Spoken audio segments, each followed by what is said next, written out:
और जो हमारे जोगिंदर है वो नया आया है, उनको अनुभव नहीं है राजनीति का, ना ही काम कराने का अनुभव है। अभी अगर वो आते हैं तो साल 2 साल तो उनको अनुभव लेने में हो जाएगा कि भाई केजरीवाल से लोग नाराज़ है, केजरीवाल को पसंद नहीं करते। अब की बार जो है बदलाव चाहते हैं लोग ये कहते हैं भाई मेरी हाथ जोड़ के विनती है आपसे, जो मेरे वोटर हैं, जो मेरे सपोर्टर हैं, और जो सपोर्टर उनसे भी एक विनती करूँगा कि अपने यार दोस्त रिश्तेदारों को मेरी तरफ से रिक्वेस्ट करें कि मांगेराम जी को विजयी बनाए।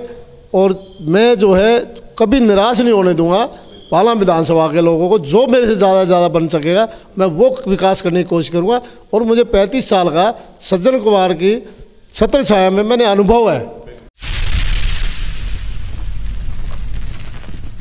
नमस्कार, मैं हूं अनंत कौशिक, आप देख रहे हैं ब्रेकिंग न्यूज़ दिल्ली एनसीआर। हम लोग इस वक्त मौजूद हैं पालम विधानसभा में। हमारे साथ मौजूद हैं कांग्रेस के प्रत्याशी मांगेराम सोलंकी। बहुत लंबा एक अरसा जो है अपने जीवन का कांग्रेस को दिया है और कांग्रेस ने इस बार विधानसभा का टिकट देके मांगेराम को सम्मानित किया है।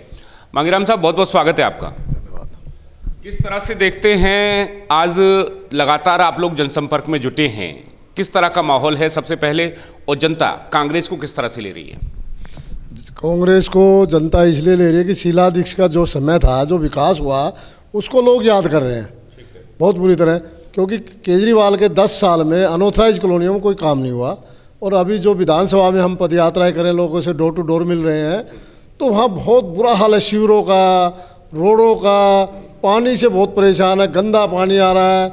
तो इसलिए लोग कांग्रेस की तरफ दोबारा झुकाव कर रहे हैं, कांग्रेस को याद कर रहे हैं कि भाई कांग्रेस ही अच्छी थी। और बीजेपी ने कुछ किया ही नहीं, कभी झूठ पे झूठ। और केजरीवाल तो एक नंबर का झूठा है ही, कभी कुछ कहता है, कभी कुछ कहता है, फिर मुकर जाता है, माफ़ी मांग लेता है। उसको माफ़ी मांगने में, झूठ बोलने में कोई शर्म नहीं आती है। ठीक है मांगेराम साहब, 3 सोलंकी मैदान में हैं और तीनों पालम से जुड़े हुए हैं। ऐसे में किस सोलंकी को आशीर्वाद मिल सकता है और उसकी वजह क्या होगी? देखो जी, 2 सोलंकी तो पालम से है, 3 नहीं है, एक नसीरपुर से है। तो नसीरपुर से अगर है तो वो अपने नसीरपुर से इलेक्शन लड़े ना, इतनी अच्छी छवि है तो पालम की तरफ क्यों भागते हैं? और पालम गांव ने पहले धर्मदेव को 20 साल तक झेल लिया और अब कुलदीप आ रहा है, तो ऐसा तो पालम गांव करेगा नहीं, जितनी मेरी अपनी सोच है। हो सकता है मेरी सोच भी गलत हो, मैं ये नहीं कह सकता, पर मेरे उससे जो है अनुभव से पालम गांव के 2 ही कैंडिडेट हैं और पालम गांव 2 में से एक को ही चुनेगा।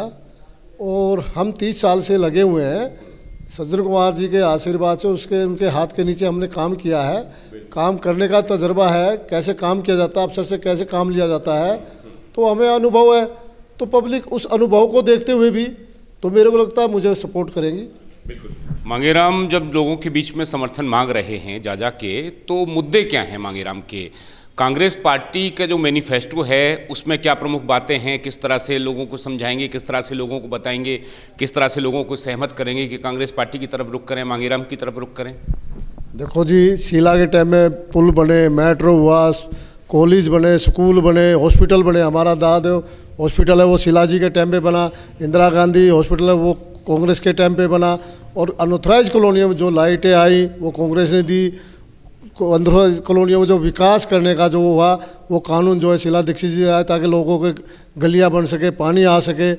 तो हम इन मुद्दों पर जा रहे हैं। फिर दूसरा जो है, हम पूरी दिल्ली का ना लेके हम अपनी विधानसभा, क्योंकि हमने यहाँ इलेक्शन लड़ना है, लोगों के बीच में रहते हैं। मैं अनऑथराइज कॉलोनी में 35 साल से रहता हूँ, तो मुझे लोगों के दुख सुख का और क्या इनकी मूल समस्याएं हैं तो मुझे मालूम है, क्योंकि मैं भी उसका भुक्तभोगी हूँ।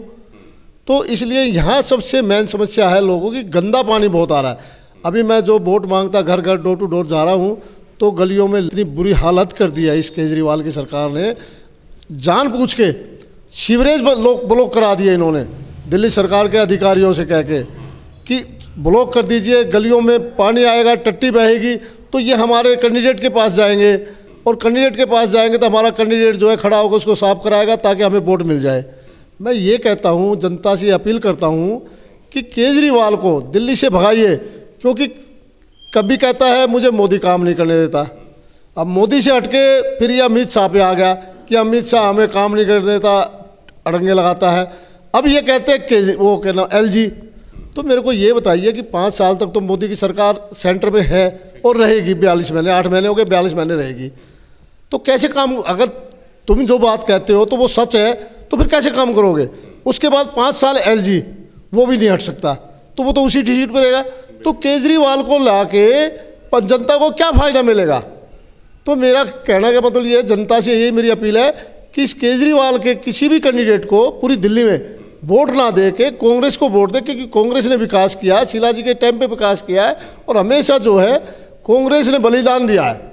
हमारे इंदिरा गांधी जी ने हमारे देश के लिए बलिदान दिया, राजीव गांधी जी ने हमारे देश के लिए बलिदान दिया, तो नेहरू खानदान ने जो है देश के लिए बलिदान दिया। एक आदमी बता दीजिए बीजेपी का कि किसी ने देश के लिए कोई बलिदान दिया हो। हाँ, झूठ तो बोलते हैं हिंदू, मुस्लिम, ईसाई, तो ये भाईचारे को तो ख़त्म कर रहे हैं। ये तो इनका एक एजेंडा अपना है, उसमें कामयाब भी हो जाते हैं, क्योंकि लोग बहकाव में आ जाते हैं। मांगेराम साहब, कांग्रेस पार्टी से लोगों का जो भरोसा है वो बहुत कम हुआ।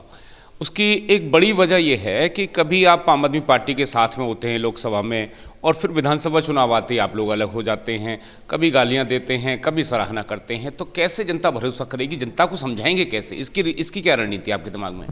देखो जी, ऐसा कुछ नहीं है भरोसा। ये कुछ हमारे से गलतियां हुई। जो हमारे 8 MLA थे ना, उस टाइम हमने इनको समर्थन दिया, वो हमारे से गलती हुई है। उस गलती को हम भी मानते हैं, हमारी हाईकमान भी मानती है। अगर उस टाइम इनको समर्थन नहीं दिया होता, आज ये दिल्ली में नहीं होते। तो कुछ और भी कारण हैं जो जनता हमारे से उब गई थी। एक केजरीवाल ने 1600 पेज गए, मेरे पास देखो सबूत है, स्टेज पे कहता था शीला दीक्षित के खिलाफ। अब लोगों को तो ये मालूम नहीं है कोरा पेपर है या किस चीज़ की फोटो स्टेट है, तो लोगों ने विश्वास कर लिया कि 16,000 करोड़ का घोटाला किया है, 16,000 करोड़ का घोटाला किया, तो लोग उस बहकावे में आ गए। मैं ये कहता हूँ कि शीला दीक्षित के खिलाफ इनकी 5 साल सरकार रही, वो मुकदमे क्यों नहीं कराए उसके खिलाफ? वो सबूत कहाँ चले गए? वो केजरीवाल आज भी जिंदा है। केजरीवाल, हमारी शीला दीक्षित जी स्वर्ग में हैं, हम नरक में बैठे हैं, पर वो केजरीवाल जी वहाँ कहाँ थे और अब भी कहाँ है? लाइए ना वो सबूत, पब्लिक के बीच में दिखाइए, उसकी कॉपियाँ बांटिए ना। तो ये था कि शीला दीक्षित तो बिल्कुल साफ कांग्रेस बिल्कुल बेदाग थी, बदनाम किया इन्होंने। शीला दीक्षित वो अंदर नहीं कर पाया, मगर ये स्वयं अंदर चला गया घोटाले में। ये दुनिया ने देखा है, शराब घोटाला है और कई घोटाले हैं, उनमें अंदर चला गया। अभी डीटीसी देख लीजिए, 13-14 हज़ार करोड़ रुपए का घाटा डीटीसी में। दिल्ली जल बोर्ड में 12,000-13,000 के आसपास दिल्ली जल बोर्ड में घाटा है। तो कहाँ से घाटा पूरा करेगा ये दिल्ली का पैसा ले जाके पंजाब में इलेक्शन लड़ता है, गोवा में दिल्ली का पैसा लगाता है, गुजरात में इलेक्शन लड़ा वहाँ इसने दिल्ली का पैसा, ये जितना दिल्ली का पैसा है ये अपना बाहर जाके इलेक्शन अपनी पार्टी का विकास कर रहा है। ठीक है। मांगेराम साहब, एक बात का और जवाब दीजिए कि खेत आपका बोए आम आदमी पार्टी, फसल काटे आम आदमी पार्टी, तो अपना खेत जो है, जो आपकी राजनीतिक जमीन हुआ करती थी दिल्ली में, उसको वापस लाने का प्लान क्या है और खासतौर पर पालम विधानसभा में कैसे लागू करेंगे इसे? देखो जी, हमारा एजेंडा हर ब्लॉक में जाके यही है कि बहनों के लिए स्वच्छ पानी देंगे, सीवरेज की जो गंदे पानी की समस्या का समाधान उसका समाधान करेंगे, और लोगों के मकान 2 से 2.5 फुट नीचे केजरीवाल सरकार ने रोड उठा के बना दिए, उन रोडों को तोड़ के नीचा कर दिया जाएगा ताकि लोगों के मकान ऊपर आ जाए और लोगों का लाखों रुपए का जो नुकसान है वो ना हो। एक तो हमारा एजेंडा ये है। दूसरा ये है कि कांग्रेस पार्टी दोबारा से लोगों के बीच में जा रही है, अपनी गलतियां माने भी, हमसे गलती हुई है जो हमने इसको समर्थन दिया, आप लोग दोबारा कांग्रेस में आइए। और लोग कहते हैं कि भाई इससे अच्छा तो शीला जी सरकार थी, और जो विकास कांग्रेस के टाइम में शीला जी के टाइम में हुआ, कांग्रेस विकास करेगी, क्योंकि कांग्रेस के नेता जो है वो सारे अनुभवी है। केजरीवाल के पास आप देख लीजिए, कोई रिक्शा चलाने वाला था बेचारा, कोई 3 व्हीलर चलाने वाला, आदमी शरीफ थे 3 व्हीलर चलाने वाले रिक्शा, मगर उनका अनुभव नहीं था। और इन्होंने जो है अभी टिकटें जो है, अभी हमारे सोमेश जी हैं, कांग्रेस ने उनको मान सम्मान इज्जत दी। अब सुनने में आया, पता नहीं कि सच है झूठ है, हमारे यहाँ से भी वो भावना जी हमारी है, वो भी और भी लोग बताते हैं, वो तो जोगिंदर जाने या भावना जाने जी, तो उसने ये सोच लिया है कि भाई जो मेरी ईमानदारी छवि थी, अब मैं बदनाम तो हो चुका हूँ, तो क्यों ना नोट कमाया जाए। तो जो शुरू में 20-22 टिकट जो इसने बेची है, जो सुनने में आया, तो वो 10-10 करोड़ 5-5 करोड़ रुपये में बेच दिया इसने। तो इसमें इसकी छवि खराब हुई है, इसकी पार्टी की छवि। और जो पहले लोग वाल्मीकि समाज से जो लोग जुड़े हुए थे, उनको भी इन्होंने झूठ बोला था कि मैं आपको पक्का करूँगा, मैं आपको ये दूंगा। तो वाल्मीकि समाज जो है वो वापस जो है वो कांग्रेस की तरफ आ चुका है, और हमारे मुसलमान भाई जो है वो भी 90-95% अब कांग्रेस के साथ आ चुके हैं, क्योंकि वो अपने आप को ठगा हुआ महसूस करते हैं। एक बात ये रही कि 2020 के चुनाव की अगर हम बात करें, जो पिछला विधानसभा चुनाव था, उस समय कांग्रेस पार्टी ने आरजेडी को पालम की सीट दे दी थी। तो लगता है कहीं ना कहीं उसका नुकसान भी आप लोगों को, उसकी भरपाई आप लोगों को करनी पड़ेगी, क्योंकि कांग्रेस का जो कार्यकर्ता था, मैंने स्वयं महसूस किया, वो घर बैठ गया था उस समय। तो उस नुकसान की भरपाई कैसे होगी? और जो लोग हैं कांग्रेस के, जो पुराने कार्यकर्ता हैं, क्या आज पूरे जुट चुके हैं आपके साथ में, इकट्ठा हैं? देखो जी, कांग्रेस का कार्यकर्ता बड़े मन से और बड़े जोश से काम कर रहा है, क्योंकि उनको ये मालूम है कि अब की बार अगर हम नहीं आए तो हमारी कांग्रेस का वर्कर बिल्कुल हताश हो जाएगा और बिल्कुल निराश होकर घर बैठ जाएगा।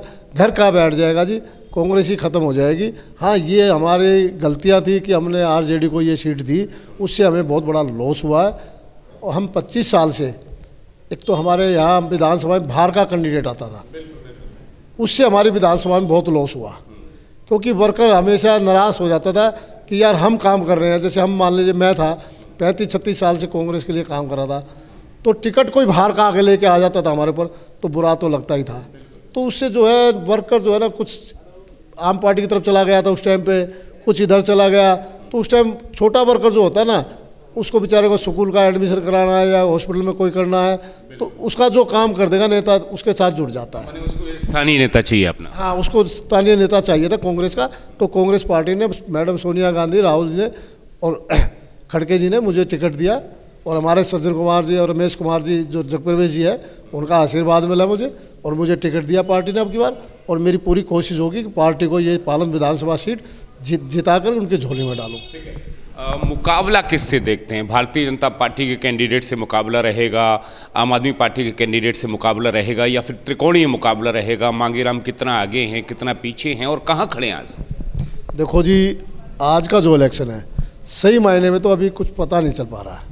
जो सच है, हर कैंडिडेट सोचता है मैं आगे हूँ, मैं आगे हूँ, मगर मेरा जो अनुभव है वो जोगिंदर और मांगेराम में है। क्योंकि जो बीजेपी का जो कैंडिडेट है वो भी ठीक है, तो हम किसी की बुराई करके हम वोट नहीं लेना चाहते, सब भाई हैं।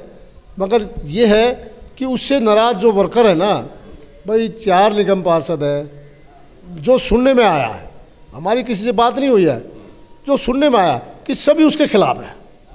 अब खिलाफ कितने हैं या नहीं हैं, पर मार्केट में जो है, हम जहाँ भी जाते हैं लोग हमें कहते हैं अरे भाई साहब, वहाँ तो पवन राठी जी उसका नुकसान करेगा, धीरज करेगा नुकसान, वहाँ उधर फलाना करेगा।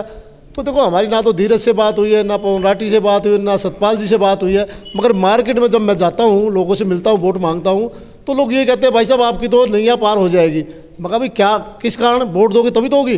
बोला भाई साहब बीजेपी का तो बीजेपी वाले ही सत्यानाश कर रहे हैं, और आम पार्टी से लोग नाराज़ है।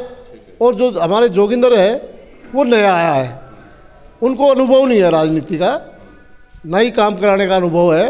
अभी अगर वो आते हैं तो 1-2 साल तो उनको अनुभव लेने में हो जाएगा, तो जब तक समय बीत जाएगा तो लोग यही कहते हैं। बड़ी बात आपने कही कि आपका मुकाबला आम आदमी पार्टी से है। मैं इसको इस तरह से देखता हूं कि आप और जोगिंदर दोनों आपस में लड़ें, ठीक है, मुकाबला दोनों में हो रहा है। भारतीय जनता पार्टी के कैंडिडेट को आपने पीछे कर दिया, ऐसे में आप दोनों के मुकाबले में कहीं भारतीय जनता पार्टी का कैंडिडेट ना निकल जाएगा? देखो जी, ये तो जनता बताएगी, मगर जो हम लोगों में घूमते हैं, मैंने वो आपको बताया कि लोग जो कहते हैं कि भाई बीजेपी वाले जो है, बीजेपी वाले बीजेपी को ही मार देंगे अब की बार, मैंने लोगों को बताया है। हो सकता है वो भी आगे हो हमारे से, मैं ये भी नहीं कह सकता, हो सकता है हम जोगिंदर और हम पीछे हो, वो आगे हो। पर जो मैंने आपको बताया वो जनता का रुख बताया कि भाई केजरीवाल से लोग नाराज़ है, केजरीवाल को पसंद नहीं करते। अब की बार जो है बदलाव चाहते हैं लोग ये कहते हैं भाई लोगों की जो है इस बार घर वापसी हो सकती है कांग्रेस पार्टी की तरफ, चूंकि आपके वोट बैंक पे बैठे हुए हैं वो लोग। घर वापसी होगी तभी तो जीतेंगे भाई साहब। तो लोग यही कहते हैं ना कि भाई अब की बार जो चेंजिंग, बदलाव। और जो आम पार्टी की तरफ जो वोटर गया हुआ था वो काफ़ी वापसी आया। मैंने बताया ना, मुंडन है, वाल्मीकि है, और भी बहुत जो न्यूट्रल लोग हैं वो बहुत बड़े खुशी से मिलते हैं, कोली भर के मिलते हैं, गले लगा के मिलते हैं और कहते हैं मांगेराम जी जिंदाबाद, अब की बार चिंता ना करो, कांग्रेस पार्टी जिंदाबाद, वापसी। शीला दीक्षित ने जो विकास किया है, इन्होंने दिल्ली का बेड़ा गर्क कर दिया आम पार्टी ने, ठीक है जी। तो उससे हमें लगता है कि शायद भगवान हमें। मांगेराम साहब, अंत में मैं एक सवाल लेता हूँ, जनता और जो दर्शक हैं हमारे, वो अगर आपको देखें इस पूरे इंटरव्यू को, तो आप उनसे क्या कुछ अपील करना चाहेंगे? पालम के जो निवासी हैं, आपके जो वोटर हैं, आपके जो सपोर्टर हैं, हमारे जो दर्शक हैं, क्या कुछ उनसे अपील रहेगी आपकी? मैं उनसे यही अपील करूंगा कि मेरी हाथ जोड़ के विनती है आपसे, जो मेरे वोटर हैं, जो मेरे सपोर्टर हैं, और जो सपोर्टर उनसे भी एक विनती करूंगा कि अपने यार दोस्त रिश्तेदारों को मेरी तरफ से रिक्वेस्ट करें कि मांगेराम जी को विजयी बनाए। और मैं जो है कभी निराश नहीं होने दूंगा पालम विधानसभा के लोगों को। जो मेरे से ज़्यादा ज़्यादा बन सकेगा मैं वो विकास करने की कोशिश करूंगा।